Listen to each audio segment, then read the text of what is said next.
আনন্দমুখর পরিবেশে উদযাপিত হচ্ছে ঈদুল আজহা। ঈদ জামাতে মানুষের ঢল, রাষ্ট্রপতি প্রধানমন্ত্রীর শুভেচ্ছা বিনিময়। ঈদের দিনে মা বাবা, ভাই ও শ্বশুরের কবর জিয়ারত করলেন প্রধানমন্ত্রী। ঢাকা সেনানিবাসে প্রীতি ভোজে বললেন, সবাই ঠিকমতো দায়িত্ব পালন করলে কাঙ্ক্ষিত বাংলাদেশ গড়া সম্ভব। রাজধানী জুড়ে আত্মত্যাগের মহিমায় পশু কোরবানি। সরকার নির্ধারিত দরের চেয়ে অনেক কমে বিক্রি হচ্ছে চামড়া। কোরবানির বর্জ্য দ্রুত অপসারণে তৎপর ঢাকার 2 সিটির কর্মীরা।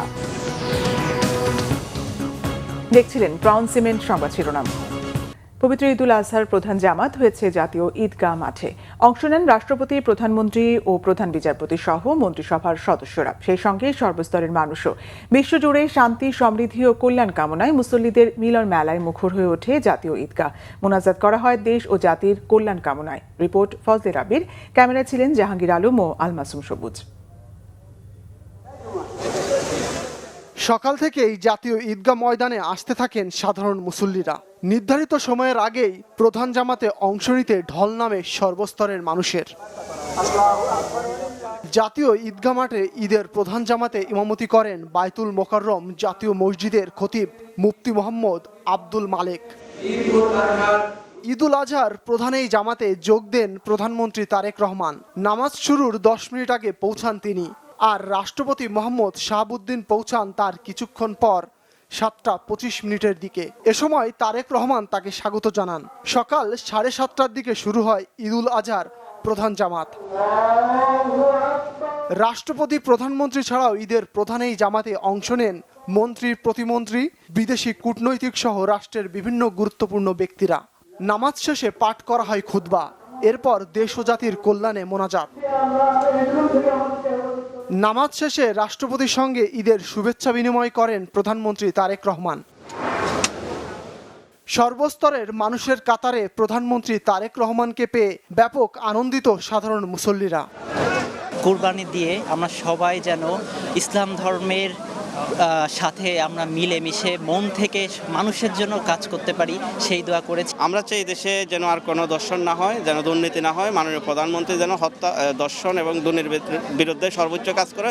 ত্যাগের মহিমান্বিতভাবে আমরা সবসময় চাই ত্যাগের বিনিময়ে যাতে আমরা সবাই দেশবাসী ভালো থাকতে পারি। জনাব তারেক রহমানের নেতৃত্বে আগামীর যে বাংলাদেশ, সবার নিরাপদ, শান্তিপূর্ণ, সহনশীল পরিবেশ তৈরি হয়েছে। এদিকে জাতীয় মসজিদ বায়তুল মোকাররমে ঈদুল আজহা উপলক্ষে সকাল 7টা থেকে মোট 5টি জামাত অনুষ্ঠিত হয়।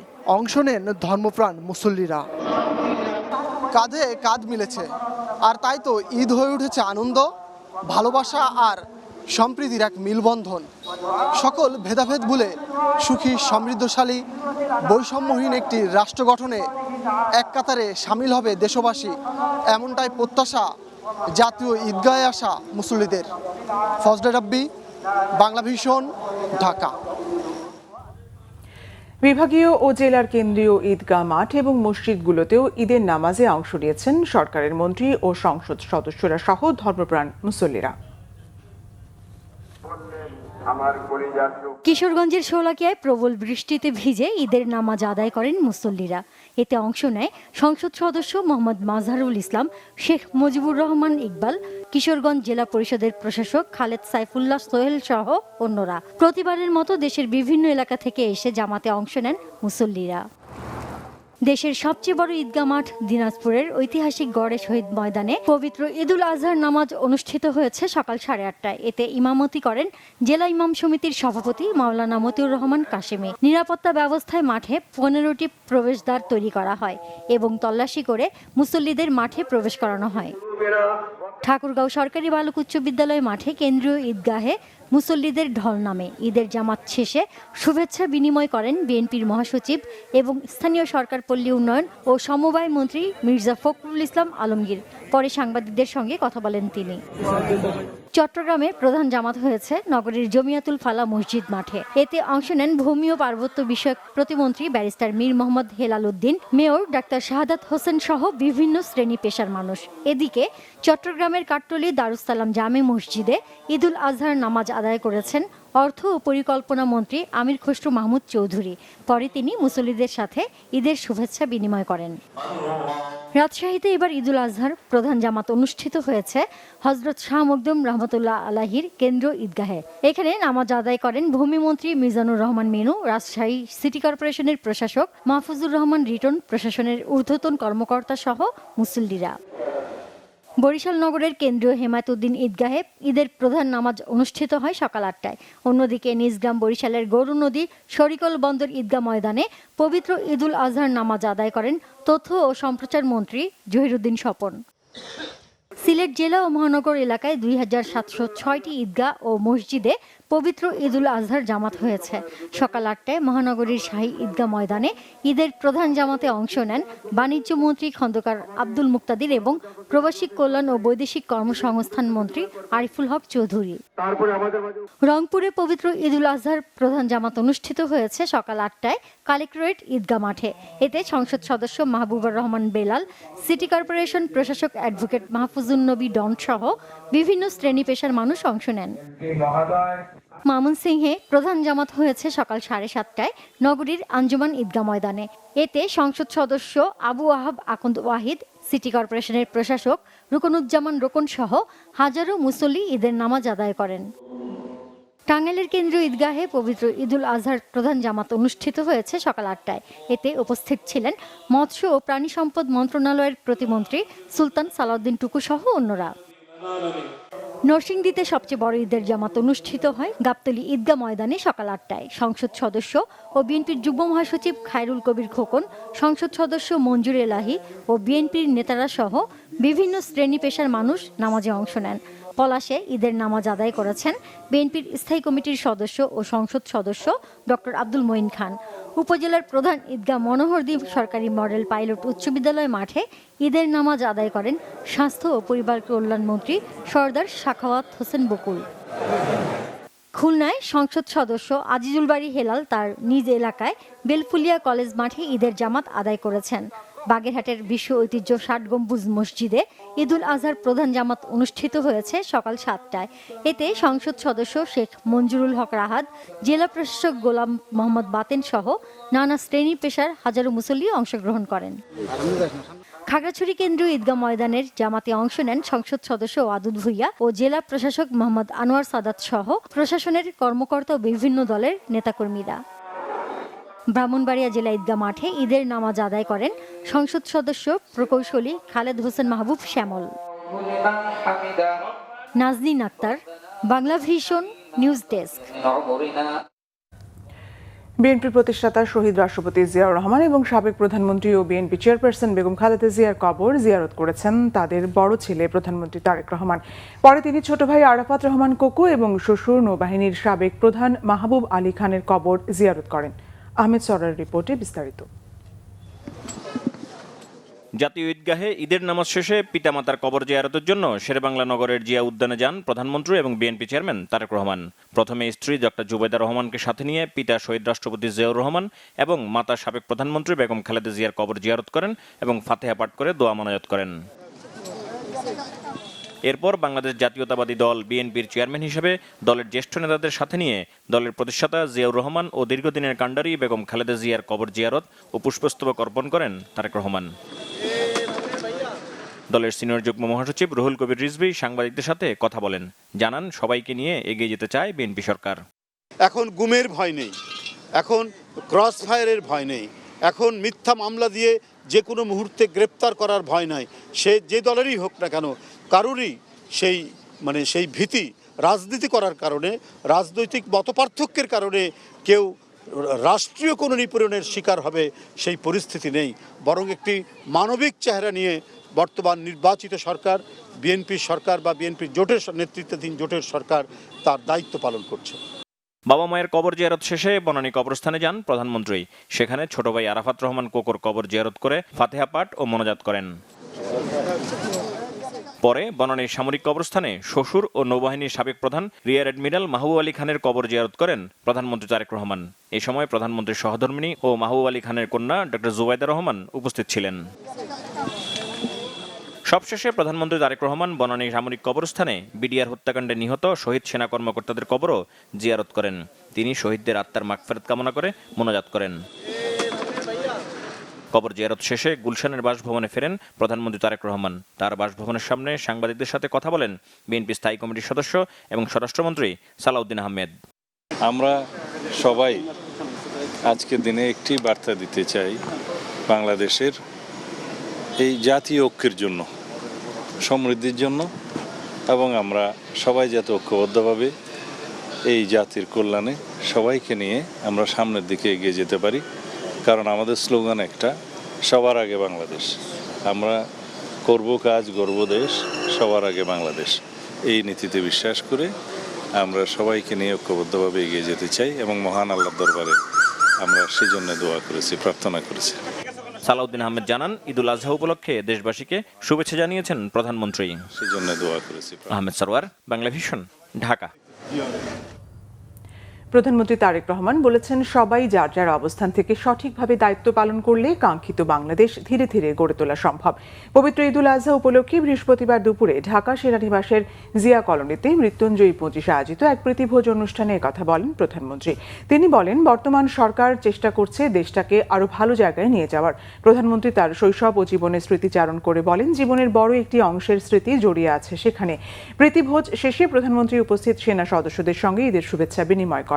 সেনা মেসে অবস্থানরত সৈনিকদের জীবনযাপনের খোঁজ খবর নেন প্রধানমন্ত্রী। সেনা মেস চত্বরে একটি নিম গাছের চারা রোপণ করেন এবং পরিদর্শন বইয়ে স্বাক্ষর করেন তারেক রহমান। এছাড়া সেনা মেসের মসজিদে জোহরের নামাজ আদায়ের পর উপস্থিত সেনা কর্মকর্তা ও সেনা সদস্যদের সঙ্গেও ঈদের শুভেচ্ছা বিনিময় করেন প্রধানমন্ত্রী তারেক রহমান।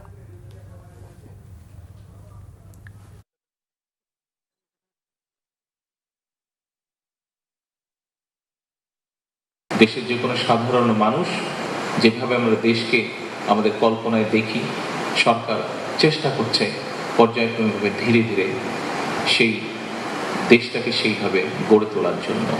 আমাদের সবারই নির্দিষ্ট কর্তব্য আছে এবং এই নির্দিষ্ট কর্তব্য যদি আমরা যার যার অবস্থান থেকে সঠিকভাবে পালন করতে সক্ষম হই, সঠিকভাবে পালন করি, অবশ্যই ইনশাআল্লাহ আমরা আমাদের যে কাঙ্ক্ষিত দেশ, সেই দেশটিকে আমরা ধীরে ধীরে গড়ে তুলতে সক্ষম হব।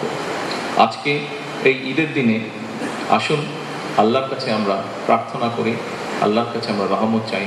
আল্লাহ যাতে আমাদের সকলকে, আমাদের উপরে যে দায়িত্ব আছে সেই দায়িত্ব উনি পালন করার তৌফিক আমাদেরকে দেন এবং একসাথে আমাদের এই দায়িত্ব পালনের মধ্যে দিয়ে আমরা যাতে আমাদের পরিবার, আমরা যাতে আমাদের স্বজন, আমরা যাতে সামগ্রিকভাবে সমগ্র সারা দেশের মানুষকে নিরাপদ রাখতে পারি এবং আমরা আমাদের সেই প্রত্যাশিত বাংলাদেশকে ধীরে ধীরে গড়ে তুলতে পারি।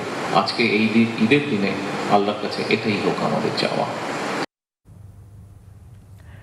প্রধানমন্ত্রী তারেক রহমানের পক্ষ থেকে রাজধানীর পল্লবীতে ধর্ষণের পর নিষ্ঠুর হত্যাকাণ্ডের শিকার শিশু রামিসার পরিবারকে সমবেদনা জানিয়েছেন প্রধানমন্ত্রীর রাজনৈতিক ও শিল্প বিষয়ক উপদেষ্টা ও বিএনপি সিনিয়র যুগ্ম মহাসচিব অ্যাডভোকেট রুহুল কবির রিজভী। আজ ঈদুল আজহার দিনে পল্লবীতে রামিসাদের বাসায় যান বিএনপি সিনিয়র যুগ্ম মহাসচিব অ্যাডভোকেট রুহুল কবির রিজভী। এ সময় রামিসার বাবাকে সান্ত্বনা দিয়ে হত্যাকারীর সর্বোচ্চ শাস্তি নিশ্চিতের ব্যাপারে আশ্বস্ত করেন তিনি। রামিসার আরেক বোনের লেখাপড়ার দায়িত্ব নেওয়ার বিষয়েও কথা বলেন রুহুল কবির রিজভী। সরকার রামিসার পরিবারের পাশে সবসময় থাকবে বলে আশ্বস্ত করেন বিএনপির এই সিনিয়র যুগ্ম মহাসচিব। এ সময় আরও উপস্থিত ছিলেন বিএনপির স্বাস্থ্য সম্পাদক ডাক্তার মোহাম্মদ রফিকুল ইসলাম, সদস্য মাহবুবুল ইসলাম, কেন্দ্রীয় ছাত্র দল সহ সভাপতি ডাক্তার তৌহিদুর রহমান আওয়াল ও নর্থ সাউথ বিশ্ববিদ্যালয়ের পরিচালক ডক্টর ইকবালুর রহমান রোকন। শিশু ধর্ষণ সহ আইনশৃঙ্খলা পরিস্থিতির মারাত্মক অবনতি ঘটেছে বলে মন্তব্য করেছেন জাতীয় সংসদে বিরোধী দলীয় চিফ হুইপ নাহিদ ইসলাম। সরকার সবার আগে আইনশৃঙ্খলা পরিস্থিতি স্বাভাবিক করার পদক্ষেপ নেওয়া উচিত বলে মনে করেন তিনি। রাজধানীর পূর্ব রামপুরায় সালামাগ জামে মসজিদে ঈদের নামাজের পর দেশবাসীর উদ্দেশ্যে শুভেচ্ছা জানিয়ে কথা বলেন তিনি। নাহিদ ইসলাম বলেন, দেশে বর্তমানে অর্থনৈতিক সংকট চলছে। আসন্ন বাজেট অধিবেশনে অর্থনৈতিক সংকট কাটিয়ে দ্রব্যমূল্য কমাতে সরকার উপযুক্ত ব্যবস্থা নেবে বলে আশা করেন তিনি। বলেন, সংস্কারকে এক সাইডে সরিয়ে রেখে বিরোধী দলের আস্থা না নিয়ে সরকার কিছুই করতে পারবে না। তিনি বলেন, ঈদুল আজহা ত্যাগ ও আনন্দের ঈদ। জাতীয় জীবনে জুলাই শহীদদের আত্মত্যাগকে ধারণ করার আহ্বান জানান বিরোধী দলীয় চিফ হুইপ। দ্রব্যমূল্যের দাম বাড়ছে, ফলে মানুষের কিন্তু নাভিশ্বাস উঠে যাচ্ছে। আর সবচেয়ে গুরুত্বপূর্ণ হচ্ছে আইন শৃঙ্খলার ভয়াবহ অবনতি। আমরা দেখতে পেলাম যে শিশু থেকে শুরু করে বয়স্ক তারা ধর্ষণের শিকার হচ্ছে, নির্যাতনের শিকার হচ্ছে। ছিনতাই, রাহাজানি ইত্যাদি হচ্ছে এবং প্রত্যেকটা এলাকায় মাদকের যে কারবারি সিন্ডিকেট সেটা পূর্বের তুলনায় আরও যেন বৃদ্ধি পেয়েছে। ফলে এই যে আইন শৃঙ্খলার অবনতি, এইটা তো সরকারকে দায়িত্ব নিতে হবে এবং দ্রুত সময়ের মধ্যেই অর্থনৈতিক এই সংকট কাটিয়ে তোলার জন্য সরকার ব্যবস্থা নেবে। সেই জায়গা থেকে আমরা বলেছি বিরোধী দল সর্বাত্মকভাবে সহযোগিতা করবে, কিন্তু সেটার জন্য প্রয়োজন সংস্কার। ঈদের নামাজ শেষে রাজধানী জুড়ে পশু কোরবানিতে ব্যস্ত হয়ে পড়েন মহানগরবাসী। কয়েকদিনের টানা বৃষ্টির পর আবহাওয়া অনুকূলে থাকায় সকাল থেকেই বাড়ির আঙিনায়, গলিতে আর নির্ধারিত স্থানে স্বস্তিতে চলে কোরবানির কার্যক্রম। সাইদুল ইসলামের ক্যামেরায় মেজবা রহমানের রিপোর্ট। এবার ঈদেও সরকার নির্ধারিত দরে বিক্রি হচ্ছে না কোরবানির পশুর চামড়া। বাণিজ্য মন্ত্রণালয় গতবারের তুলনায় প্রতি বর্গফুটে প্রায় 2 টাকা দর বাড়ালেও সেই দর নিয়ে চলছে অসন্তোষ। গতবারের চেয়ে বেশি দাম দূরের কথা, চামড়া প্রতি 150 থেকে 200 টাকা কম দিচ্ছে পোস্তার আড়তদারেরা। কোথাও কোথাও সরকারের বেঁধে দেয়া দরের তুলনায় অর্ধেকও পাচ্ছেন না, এমন অভিযোগ মৌসুমে ব্যবসায়ী এবং মাদ্রাসা শিক্ষকদের। আড়তদারদের দাবি, লবণ ও কেমিক্যালের চড়া দামের কারণেই কমেছে চামড়ার দর। রিপোর্ট শুভ মাহফুজের। রাজধানী জুড়ে পশু কোরবানি শেষ হতেই ঢাকার সবচেয়ে বড় কাঁচা চামড়ার আড়ত লালবাগের পোস্তায় শুরু হয়েছে ব্যস্ততা। বিভিন্ন এলাকা থেকে দুপুরের পর থেকে চামড়া আসতে থাকে এখানে। অনেক কষ্ট করে চামড়া আনলেও হতাশ মৌসুমি ব্যবসায়ী ও কওমি মাদ্রাসার শিক্ষকরা। তাদের অভিযোগ, চামড়ার দাম গড়ে 5 থেকে 600 টাকার বেশি মিলছে না। এর জন্য ব্যবসায়ীদের সিন্ডিকেটকেও দায়ী করেন তারা। বরং খুব একটা অবস্থা খারাপ, কারণ দেখেন আমরা একটা ট্রাকে একটা চামড়া নিয়ে আসছি, আমাদের খরচ পড়ে গেছে 100 থেকে 150 টাকা। সেই 150 টাকা চামড়া আইনা সারাদিন বাচ্চাদেরকে কষ্ট করে এখন চামড়ার দাম বলতেছে 450-500 টাকা। এতিম এবং গরিবদেরকে পড়ালেখা করার জন্য যে আমরা প্রচেষ্টাটা করি, সেটাই এই চামড়া সিন্ডিকেটটা নষ্ট করে দিচ্ছে। তাইলে এই জন্য দেখেন আমাদের কওমি মাদ্রাসার যে ধরনের চামড়া কালেকশন ছিল, এখানে কিন্তু আস্তে আস্তে বয়কটের ডাক আসছে। সার্বিক বিষয় নিয়ে আমরা কওমি মাদ্রাসার ওস্তাদরা একেবারে হতাশ। যে আমাদের যে আশা ছিল অন্তত 800-1000 টাকা হবে, কিন্তু সেখানে 400 থেকে 450 টাকার উপরে চামড়ার দাম বলতেছে না তারা। আমাদের বোর্ডিংগুলো 3 মাসের খরচ চলতো অন্তত এই চামড়ার আমদানি দিয়ে। 2005-6 সাল পর্যন্ত এই পুরান ঢাকার চামড়া 5,500 টাকা পর্যন্ত বিক্রি হয়েছে। অভিযোগ করার মতন সেই জায়গা অত নেই। এমনকি যাদের কাছে আমরা যে কম দামে তারা দিচ্ছে, কম দামে দিচ্ছে, আমাদের শর্তগুলো অমান্য করে দিচ্ছে। ছোট বাচ্চার কথা না পাইছে, তাদের কাছে বলতে আসলে তারা বলে না দিবেন কিনা দেখেন, না লেগে সেই যাবো কোথায়। তবে ব্যবসায়ীরা বলছেন, চামড়ার প্রসেসিংয়ের উপাদান, লবণ ও কেমিক্যাল সহ সংশ্লিষ্ট সবকিছুর দাম বেশি হওয়াতে কাঁচা চামড়ার দাম কম। কারণ একটা চামড়া লবণে 400 টাকা খরচ আছে। গভর্নমেন্ট যেভাবে আপনার চামড়ার দামটা টেনে দিছে, লবণ অ্যাড করলে ওইভাবেই হয়, ইভেন ওর চেয়ে বেশি হয়। না কোনো সিন্ডিকেট না, এটা কোনো সিন্ডিকেট। কেমিক্যালের দাম বেশি, এই কারণে একটু লবণের দাম বেশি, খলিফা মজুরি বেশি। গাড়ির খরচ, লেবারের খরচ, এরপরে এটাতে লবণ লাগানো, এরপর হচ্ছে আরও প্রসেসিংয়ের কাজ আছে। এদিকে কাঁচা চামড়ার দাম কমের পেছনে চামড়ার গুণগত মান নষ্টের পাশাপাশি আন্তর্জাতিক সিন্ডিকেটকে দায়ী করেন হাইটস অ্যান্ড স্কিন মার্চেন্টস অ্যাসোসিয়েশনের সভাপতি। 3,000-4,000 টাকা আমরাও কিনছি, 5,000 টাকা 6,000 টাকা কিনছি। এখন একটা জায়গায় চলে গেছে, এর চাইনিজের কাছে চলে গেছে সিটিভি ঠিক না কারণে। একটা গ্রুপ সিন্ডিকেট করছে, বাংলাদেশের কোনো মানুষ সিন্ডিকেট করেনি, কোনো ট্রেনের সিন্ডিকেট করেনি, কোনো আড়তদারের সিন্ডিকেট করেনি, সিন্ডিকেট করছে সব চাইনিজ আলাদা। এই বছর পোস্তা 1 লাখ পিস কাঁচা চামড়া সংগ্রহের লক্ষ্যমাত্রা নির্ধারণের কথাও জানান তিনি। শুভ মাহফুজ, বাংলা ভিশন, ঢাকা। রাজধানীতে ঈদুল আজহার কোরবানির বর্জ্য দ্রুত অপসারণে মাঠে নেমেছে ঢাকা উত্তর ও দক্ষিণ সিটি কর্পোরেশন।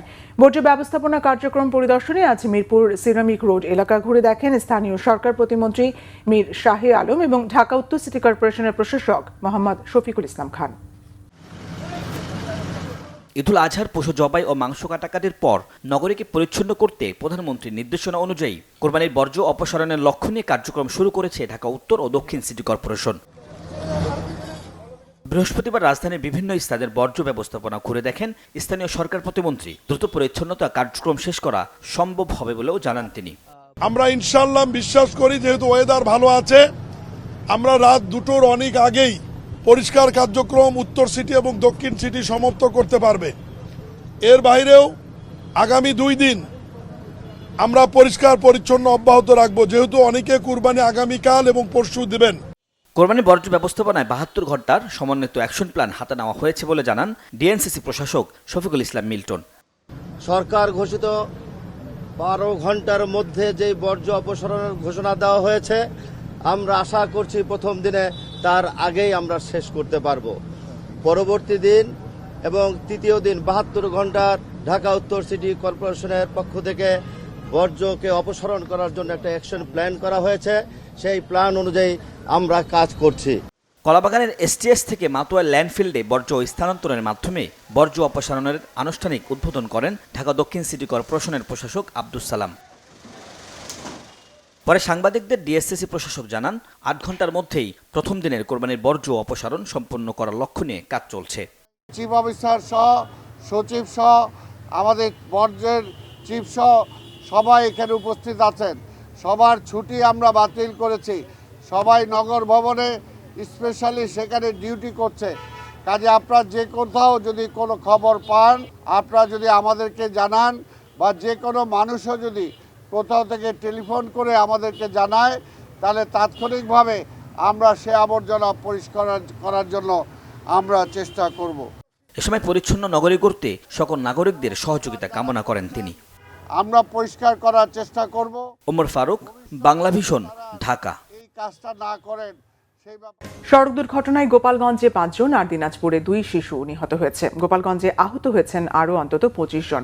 পুলিশ ও স্থানীয়রা জানায় বেলা 11:15টার দিকে ঢাকা থেকে ছেড়ে যাওয়া দোলা পরিবহনের একটি বাস গোপালগঞ্জের বেদগ্রাম এলাকায় পৌঁছালে বিপরীত দিক থেকে আসা একটি মোটরসাইকেলের সঙ্গে ধাক্কা লাগে। এ সময় বাসটি নিয়ন্ত্রণ হারিয়ে রাস্তার উপর উল্টে গেলে ঘটনাস্থলে মোটরসাইকেলের 2 আরোহী ও বাসের 2 যাত্রী নিহত হন। ফায়ার সার্ভিস ও পুলিশ আহতদের উদ্ধার করে গোপালগঞ্জ হাসপাতালে নিয়ে গেলে সেখানে এক শিশুর মৃত্যু হয়। আহতদের মধ্যে কয়েকজনের অবস্থা আশঙ্কাজনক। দুর্ঘটনার পর গোপালগঞ্জ 2 আসনের সংসদ সদস্য, জেলা প্রশাসক ও পুলিশ সুপার ঘটনাস্থল পরিদর্শন করেছেন। এদিকে বাড়ি ফেরার পথে দিনাজপুরের ঘোড়াঘাটে সড়ক দুর্ঘটনায় প্রাণ গেছে 4 বছরের 2 শিশুর। আহত হয়েছেন তাদের মা। নিহত 2 শিশু জয়পুরহাটের 5 বিপির শামসুল হকের ছেলে আব্দুল্লাহ এবং দিনাজপুরের হাকিমপুর উপজেলার 12 আরিয়া এলাকার আল আমিনের মেয়ে আরিফা। দুর্ঘটনায় গুরুতর আহত হয়েছেন আরও 2 নারী। ঈদের আনন্দে যখন মুখর পুরো দেশ, তখন অনেক পরিবারের ঈদ কাটছে হাসপাতালের বিছানার পাশে। হাম আক্রান্ত শিশুদের নিয়ে এক হাসপাতাল থেকে আরেক হাসপাতালে ছোটাছুটি করছেন স্বজনরা। রাজধানীতে বাড়ছে হামের সংক্রমণ, বাড়ছে রোগীর চাপও। পরিস্থিতি নিয়ন্ত্রণে গণমাধ্যম ও দর্শনার্থী প্রবেশে নিষেধাজ্ঞা দিয়েছে হাসপাতাল কর্তৃপক্ষ। বিস্তারিত জানাচ্ছেন আসমা আক্তার নূপুর। ঈদের দিন যেখানে সবাই আনন্দে ব্যস্ত, সেখানে হাম আক্রান্ত শিশুদের নিয়ে হাসপাতাল থেকে হাসপাতালে ছোটাছুটি করছেন অনেক অভিভাবক। উৎসবের আনন্দ ছাপিয়ে তাদের চোখে এখন শুধু দুশ্চিন্তা আর আতঙ্ক। আমরা আছি জুরাইন নারায়ণগঞ্জ সাদ্দাম মার্কেট, আসছিলাম ঢাকা মাতল মেডিকেল, পরে ওখান থেকে এখানে পাঠাইছে। বাচ্চার অবস্থা তো খারাপ, কদিন তো ডাক্তার অন্য জায়গায় দেখাইছি, পরে নারায়ণগঞ্জ ইয়াতে খানপুরে নিয়ে গেছি, নেওয়ার পরে বলছে যে এইখানে নিয়ে আসতে। আমি আর সিকরানীগঞ্জ থেকে, বমির সাথে রক্ত যায়। রাজধানীর বিশেষায়িত হাসপাতালগুলোতে প্রতিদিনই বাড়ছে হামের রোগী। শিশুদের পাশাপাশি আক্রান্ত হচ্ছেন বড়রাও। সংক্রমণ বাড়তে থাকায় হাসপাতালগুলোতে নেওয়া হচ্ছে বাড়তি সতর্কতা। ডিএনসিসি ডেডিকেটেড কোভিড-19 হাসপাতালে গত 24 ঘন্টায় হাম নিয়ে ভর্তি হয়েছেন 90 জন। একই সময়ে মারা গেছেন 1 জন রোগী। বর্তমানে হাসপাতালটিতে মোট ভর্তি রোগীর সংখ্যা 325 জন। অন্যদিকে সংক্রামক ব্যাধি হাসপাতালেও বাড়ছে রোগীর চাপ। গত 24 ঘন্টায় সেখানে হাম নিয়ে ভর্তি হয়েছেন 10 জন। বর্তমানে হাসপাতালটিতে ভর্তি আছে 70 জন হামের রোগী। আমাদের এখন রোগীর সংখ্যা অনেক বেশি, তো কোনো রোগীর যেন কোনো সমস্যা না হয়, এজন্য সব ডাক্তার পর্যাপ্ত পরিমাণে রেখে আপনার ডিউটি রোস্টার করে দেওয়া হয়েছে এবং বাকি স্যার ম্যাডামরাও সবাই অন কলে আছেন।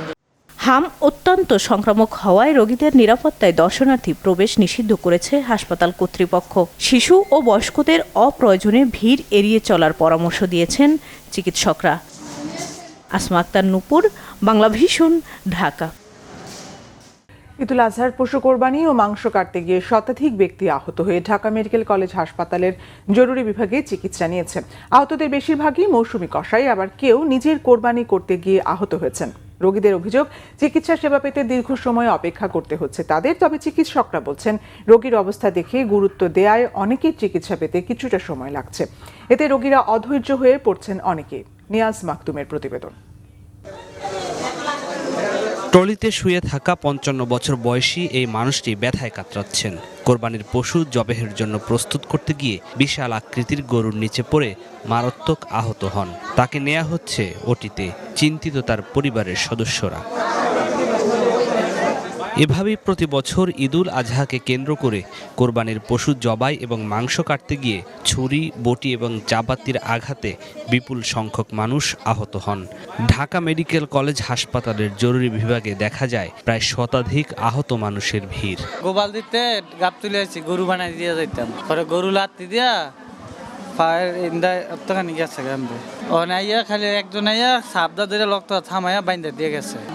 2-3 ঘন্টা পরে করছে এনে লক্ত রেডি আমার, এমন লক্ত আরো বাইরে আছে। চাবাটি সুইটটা স্লিপ খেয়ে বাইলা সবাই করতে লইছে, তো এই 3 জন যে মাথা ধরছে ওরা মাথা সাইডে দিছে, তো হুজুরে ছুরি লাগছে, লাগিয়ে 4টা রক কাটা গেছে। হাসপাতাল কর্তৃপক্ষ জানিয়েছেন, সকাল থেকে দুপুর 2টা পর্যন্ত প্রায় শতাধিক মানুষ পশুর আঘাতের বিভিন্ন ইনজুরি নিয়ে হাসপাতালে এসেছেন। এদের কারো হাতের রক কেটেছে, কারো পায়ে কেটেছে।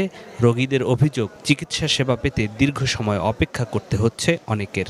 গরু কাটতে গিয়া চাবাটির মধ্যে কূপ লাগছে, কূপ লাগিয়া রক কাটতে আছে গা। আইসি 5 ঘন্টার উপরে, এখনো পর্যন্ত কোনো নেই, সিরিয়াল নেই। এখানে আইসি আপনার 5-6 ঘন্টা হয়ে যাবে। যারা পরে ওরা ঢুকে যায়, আমরা ভিতরে যেতে পারি না। চিকিৎসকরা জানিয়েছেন, বেশিরভাগ মানুষ প্রাথমিক চিকিৎসা নিয়ে বাসায় ফিরে যাচ্ছেন। ছুটির দিন হওয়ায় কিছুটা সময় লাগছে। এতে রোগীদের ধৈর্যহারা হতে দেখা যাচ্ছে। গরু জবা দিতে যে বিভিন্ন জায়গায় কাট ইঞ্জুরিগুলো আসতেছে, যেটা অনেক বেশি। আমাদের যে রিসোর্স আছে, ডাক্তার অ্যাভেলেবল আছে, নার্স আছে, বাট আমাদের ওটি যে কাট ইঞ্জুরিগুলো সেলাই করতে হয়, স্টিচ দিতে হয়, কিন্তু আমাদের ওটির জিনিসগুলো তো আমার 4টা টেবিল আছে, কারণ আমরা একসঙ্গে 4টা রুগী ঢুকাইতে পারি। বাট রুগী বেড়ে গেছে আগে থেকে 4 থেকে 5 গুণ। বাইরে অনেক রুগী অধৈর্য হয়ে যাচ্ছে যে আমাদের কেন এত বেশি সময় লাগতেছে। একটু প্রায়োরিটি বেসিস না করলে তার লাইফটা হ্যাম্পার হতে পারে। অন্য রুগীগুলো তখন ভুল বোঝে যে এই রুগীটা আমার পরে আসছে, বাট আমার আগে কেন করতেছে। আহতদের সাথে কথা বলে জানা গেছে, যারা পশু জবাই এবং মাংস কাটতে গিয়ে আহত হয়েছেন তাদের অনেকে সিজনাল কসাই, অনেকে নিজেদের গরুর মাংস কাটতে গিয়ে আহত হয়েছেন। নিয়াজ মাকদুম, বাংলা ভিশন, ঢাকা। চট্টগ্রাম বন্দরের বহিনোঙ্গরের তেলবাহী জাহাজে লাগা আগুন নিয়ন্ত্রণে এনেছে নৌবাহিনী, কোস্টগার্ড ও বন্দর কর্তৃপক্ষ। নিরাপদে উদ্ধার করা হয়েছে জাহাজটির 22 ক্রুকে। বন্দর কর্তৃপক্ষ জানিয়েছে, সকাল 7:30টায় পার্কি বিচ নিকটবর্তী আউটার অ্যাঙ্কারেজ চার্লিতে এমটি মেঘনা ট্রেডার্স জাহাজের ইঞ্জিন রুমে অগ্নিকাণ্ডের সূত্রপাত হয়। দুর্ঘটনার পরপরই আগুন নিয়ন্ত্রণে আনতে ইঞ্জিন রুম থেকে ক্রুদের সরিয়ে কার্বন ডাই অক্সাইড রিলিজ করা হয়। পরে খবর পেয়ে বাংলাদেশ কোস্ট গার্ডের জাহাজ শ্যামল বাংলা ও কোস্ট গার্ড টাগ প্রমত্ত সহ কোস্ট গার্ডের একাধিক অগ্নি নির্বাপন দল দ্রুত ঘটনাস্থলে পৌঁছে আগুন নিয়ন্ত্রণের কাজ করে। এ কাজে যোগ দেয় চট্টগ্রাম বন্দরের টাগ বোট কান্ডারি 3, কান্ডারি 11, নৌবাহিনী টাগ বিএনটি সেবক। অগ্নিকাণ্ডের ঘটনায় এ পর্যন্ত কারো হতাহত বা নিখোঁজ হবার তথ্য পাওয়া যায়নি। তবে কিভাবে জাহাজটির ইঞ্জিন রুমে অগ্নিকাণ্ডের সূত্রপাত হয়েছে তা উদ্ঘাটনে তদন্ত চলছে। জাহাজটি ইন্দোনেশিয়া থেকে আরবিডি সয়াবিন নিয়ে গত 24 মে চট্টগ্রাম বন্দরের আউটার অ্যাঙ্কারেজে আসে। ঈদের ছুটিতে রাজধানীর অন্যতম বিনোদন কেন্দ্র চিড়িয়াখানায় ছিল উপচে পড়া ভিড়। দর্শনার্থীরা বেশি ভিড় করছেন ডোনাল্ড ট্রাম্প খ্যাত গোলাপি মহিষ দেখতে। তবে জনসংখ্যার তুলনায় রাজধানীতে বিনোদন কেন্দ্র কম হওয়ার অভিযোগও রয়েছে অনেকের। বিস্তারিত মামুন আব্দুল্লাহর রিপোর্টে। সকাল থেকে কোরবানির পশু নিয়েই বেশি ব্যস্ত থাকেন রাজধানীবাসী। তবে দুপুরের পর থেকেই পরিবার পরিজন নিয়ে বের হন বিনোদন কেন্দ্রের দিকে। বন্য পশুর অভয়ারণ্য জাতীয় চিড়িয়াখানায় ছিল দর্শনার্থীদের উপচে পড়া ভিড়। বইয়ের পশুকে সরাসরি দেখতে পেয়ে বেশ উচ্ছ্বসিত শিশুরাও। আমি বাঘ দেখছি, তারপরে সিংহ দেখছি, হরিণ দেখছি। সারাটা বছর তো দৌড় ঝাঁপের উপরেই যায়, তারপরে আজকে দিনটা একটু নিরিবিলি পাওয়া, এই ঘোরাফেরা ফ্যামিলি সহ সময় দেওয়া। এই জায়গাটা আমাদের বেছে নেওয়ার কারণ হচ্ছে এই জায়গাটা খুব সুন্দর, নিরিবিলি, খুব ভালো লাগে। ছোটবেলার থেকেই মনে করেন যখন বলতাম যে কোথায় যাব, যে চিড়িয়াখানায় চলো, ঘুরতে যাব, চল চিড়িয়াখানায় যাই। চিড়িয়াখানায় এবার বেশ আলোচিত পশুর নাম ডোনাল্ড ট্রাম্প খ্যাত গোলাপি মহিষ। আন্তর্জাতিক মিডিয়াতেও আলোড়িত এই মহিষ দেখতে দূর দূরান্ত থেকে আসেন দর্শনার্থীরা। সামাজিক যোগাযোগ মাধ্যমে দেখছি, এখন আইসা দেখা খুবই আর কি অনেক বিস্ময়কর, ভালো লাগতেছে। আশ্চর্য লাগছে যে এখানে এসে হঠাৎ করে ডোনাল্ড ট্রাম্পের গরুটাকে দেখতে পেলাম। অনলাইনে তো অনেক দেখা হয়েছে ডোনাল্ড ট্রাম্পকে, সরাসরি দেখা হয়নি, ওই জন্যই আসছি দেখার জন্য ডোনাল্ড ট্রাম্পকে। ডোনাল্ড ট্রাম্পে দেখা যায়, এটা তো একটা রেকর্ড দেশের লিগা। ঢাকার মিরপুরে অবস্থিত জাতীয় চিড়িয়াখানায় বর্তমানে 137 প্রজাতির সর্বমোট 3523টি প্রাণী রয়েছে। ঈদ আনন্দকে আরেকটু রাঙিয়ে তুলতে পরিবার পরিজন নিয়ে যান্ত্রিক শহরের কোলাহল ছেড়ে কিছুটা নির্মল আনন্দের খোঁজে অনেকেই আসছেন বিনোদন কেন্দ্রগুলোতে। তবে বিশাল এই জনগোষ্ঠীর রাজধানীতে বিনোদন কেন্দ্রের সংখ্যা কম হওয়ায় আক্ষেপও আছে তাদের। মামুন আব্দুল্লাহ, বাংলা ভিশন, ঢাকা। আন্তর্জাতিক প্রসঙ্গ, যুদ্ধবিরতির মধ্যে ইরানের দক্ষিণাঞ্চলে আবার হামলা চালিয়েছে মার্কিন বাহিনী। এর জেরে ড্রোন আর ক্ষেপণাস্ত্র হামলায় আক্রান্তের দাবি করেছে কুয়েত। এই অবস্থায় তেহরানের সঙ্গে ওয়াশিংটনের মধ্যস্থতা আলোচনা নিয়ে অসন্তোষ প্রকাশ করেছেন মার্কিন প্রেসিডেন্ট ডোনাল্ড ট্রাম্প। বৃহস্পতিবার সকালে বন্দর আব্বাসে সামরিক অবস্থানে হামলার তথ্য নিশ্চিত করেছে মার্কিন বাহিনীর কেন্দ্রীয় কমান্ড সেন্টার সেন্টকম। ড্রোনের গতিবিধি নিয়ন্ত্রণের স্থাপনায়ও হামলা হয়েছে। গত 3 দিনের বন্দর আব্বাসে এ নিয়ে দ্বিতীয় হামলা এটি। আচমকা এই অভিযানে হরমুজ প্রণালীতে ইরানের 4টি ড্রোনও ধ্বংসের দাবি করেছে সেন্টকম। এই হামলার পর বেশ কয়েকটি ক্ষেপণাস্ত্র আর ড্রোন প্রতিরোধের পাশাপাশি একাধিক এলাকায় বিস্ফোরণ আর অগ্নিকাণ্ডের খবর দিয়েছে কুয়েতের সেনাবাহিনী। এদিকে শান্তি চুক্তির জন্য ইরানে আরোপিত নিষেধাজ্ঞা প্রত্যাহারের শর্ত নাকচ করেছেন মার্কিন প্রেসিডেন্ট ট্রাম্প। বলেছেন হরমুজ প্রণালী শিগগিরই সবার জন্য উন্মুক্ত হবে। বুধবার মন্ত্রিসভার বৈঠকে ট্রাম্প বলেছেন হরমুজ কারোর নিয়ন্ত্রণে থাকবে না। ইরান শান্তি চুক্তির জন্য ধোঁয়ার সাথে সমঝোতা করছে বলেও বিরক্তি প্রকাশ করেছেন ট্রাম্প। এদিকে শান্তি চুক্তির স্বার্থে উচ্চমাত্রায় পরিশোধিত ইউরেনিয়াম হাতছাড়া করা হবে না বলে স্পষ্ট জানিয়ে দিয়েছেন রাশিয়া সফরে যাওয়া ইরানের সর্বোচ্চ জাতীয় নিরাপত্তা কাউন্সিলের সহকারী সাধারণ সম্পাদক আলী বাঘেরি। আর ইরানের পররাষ্ট্র মন্ত্রণালয়ের মুখপাত্র ইসমাইল বাঘাই জানিয়েছেন শান্তিপূর্ণ পারমাণবিক কর্মসূচি চালানোর অধিকার রয়েছে তেহরানের। ফুটবল, বাংলাদেশ ফুটবলে নতুন চমক হয়ে আসছেন 2 ইংল্যান্ড প্রবাসী ভাই। ইংল্যান্ড প্রবাসী ফারহান আলী ওয়াহিদ এবং রায়ান আলী ওয়াহিদকে ঘিরে বড় স্বপ্ন দেখছে এখন বাফুফে। ইংলিশ প্রিমিয়ার লিগের ফুটবলার হামজা চৌধুরীকে ঘিরে দেশের ফুটবলে নবজাগরণের সৃষ্টি হয়েছে। এবার ইংল্যান্ড প্রবাসী 2 ভাইকে ঘিরে আরও বড় আশার আলো ছড়াতে চায় বাফুফে। এপ্রিল মাসে এই 2 ভাই ও তাদের পিতা আব্দুল ওয়াহিদের সঙ্গে যোগাযোগ শুরু বাফুফের সহসভাপতি ফাহাদ করিমের। মে মাসে কানাডায় ফিফা ও এএফসি কংগ্রেস চলাকালীন ফারহানের এজেন্ট অ্যাডামের সঙ্গে আলোচনা হয়েছে ফাহাদের। 2 ভাইয়ের মধ্যে 18 বছর বয়সী উইঙ্গার ফারহানকে ঘিরে প্রত্যাশা বেশি বাফুফের। চেলসি একাডেমি থেকে ফুলহ্যামে যোগ দেন ফারহান। বর্তমানে ফুলহ্যামের অনূর্ধ্ব 21 দলের হয়ে প্রিমিয়ার লিগ 2-তে খেলছেন। পেশাদার ফুটবলার ফারহান গত মৌসুমে অনূর্ধ্ব 18 আসরে 20 ম্যাচে 7টি গোল এবং 4টি অ্যাসিস্ট করে নভেম্বরে লিগের মাস সেরা খেলোয়াড় হয়েছেন। ইংলিশ ফুটবলে জুনিয়র পর্যায়ে মৌসুম সেরার মনোনয়ন পেয়েছে সে। গতির সঙ্গে ড্রিবলিং এবং গোল করার দক্ষতা প্রিমিয়ার লিগের ভবিষ্যৎ তারকা হিসেবে দেখা হচ্ছে তাকে। ছোট ভাই রায়ানও দারুণ প্রতিভাবান। সে একজন অ্যাটাকিং মিডফিল্ডার এবং উইঙ্গার। বর্তমানে ওকিং এফসিতে খেলছে রায়ান। ইংল্যান্ডের গ্রাসরুট লিগে অ্যাশফোর্ড এফসির শিরোপা জয়ে বড় ভূমিকা ছিল তার। ফাহাদ করিম আশা করছেন জুলাই মাসে বাংলাদেশের পাসপোর্ট পেলে সেপ্টেম্বরের ফিফা উইন্ডোতে জাতীয় দলের হয়ে খেলতে পারবে ফারহান। এই ছিল এখনকার মতো। পরের সংবাদ রাত 10:30টায় দেখার আমন্ত্রণ রইল। ধন্যবাদ।